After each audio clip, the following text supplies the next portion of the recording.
Ce club de striptease là, finalement je l'ai tourné une boîte de jazz qui est devenu le club le plus célèbre ici, pas seulement ici dans le monde.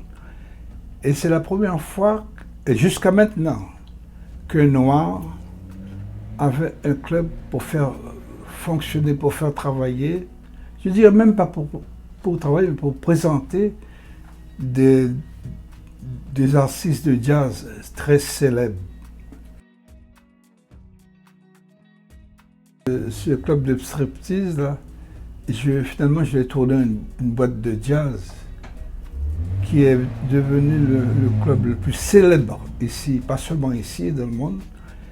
Et c'est la première fois, et jusqu'à maintenant, qu'un noir avait un club pour faire fonctionner, pour faire travailler, je veux dire même pas pour travailler, mais pour présenter des artistes de jazz très célèbres. J'ai commencé avec des locaux, mais le vrai public de jazz, ça ne les intéressait pas trop. Mais j'ai fait du bien pour ici parce que tous les artistes qui sont sur la scène, qui ont une grosse tête sur la scène à Montréal, là, ils ont tous eu leur ombilical coupé au Rising Sun. C'est là qu'ils ont... C'est moi qui, en fait, qui ai fait connaître ces gens-là, ces grands. J'ai commencé avec Art Blakey. Au début, c'était pas facile parce que je ne connaissais pas vraiment le langage des musiciens et de ces grands musiciens professionnels. On a une prise de gueule avec Art Blakey.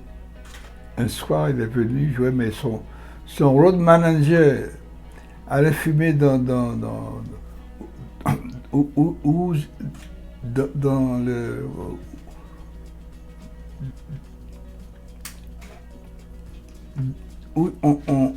le lieu technique, c'est-à-dire la chambre technique.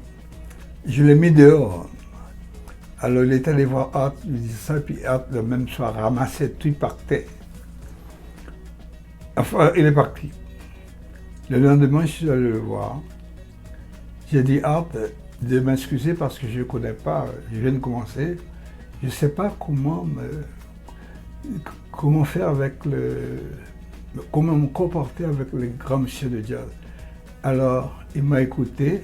Le lendemain, il est venu au club. Il a pris vraiment il a pris en charge le club.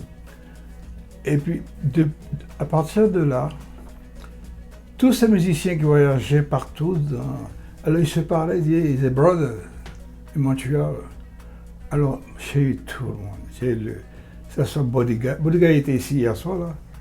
Tous ces gens, Art Blakey, Baby King, même, comme vous voyez, tiens, vous pouvez voir ça, Ray Charles ici, là, qui est venu. Il n'y a presque pas de musiciens, de célébrités qui ne sont pas venus dans mon club. À un certain moment, en 1978, j'ai dit, bon, ben écoute, je voudrais faire un festival de jazz. Alors je suis allé voir à la Place des Arts, voir si je pouvais faire un festival de jazz, mais ça a été très difficile.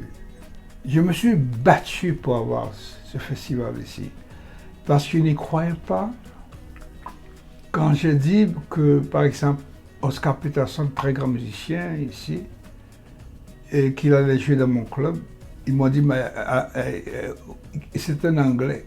Au fédéral, ils ont dit c'est un Anglais. J'ai dit, mais non, Oscar Peterson est né ici à Montréal. Elle m'a dit, il a assez d'argent pour vous aider.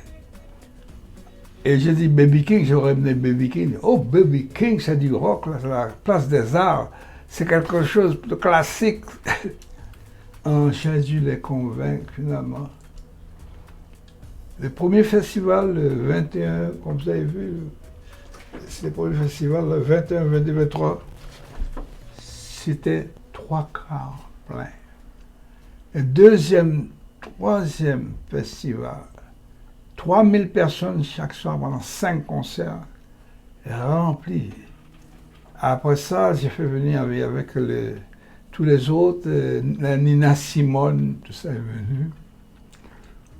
Quand ils ont vu vraiment ça marchait, je ne suis pas québécois. Et c'était dur pour la société québécoise de voir un étranger et un noir en plus, comme disait un maudit noir, venir puis faire de l'argent. Ils m'ont jamais accordé aucune subvention. Imaginez-vous que je fais un concert à la Place des Arts pour 3000 personnes sans un sou. Je n'avais pas un sou. Ma force, c'était ces musiciens.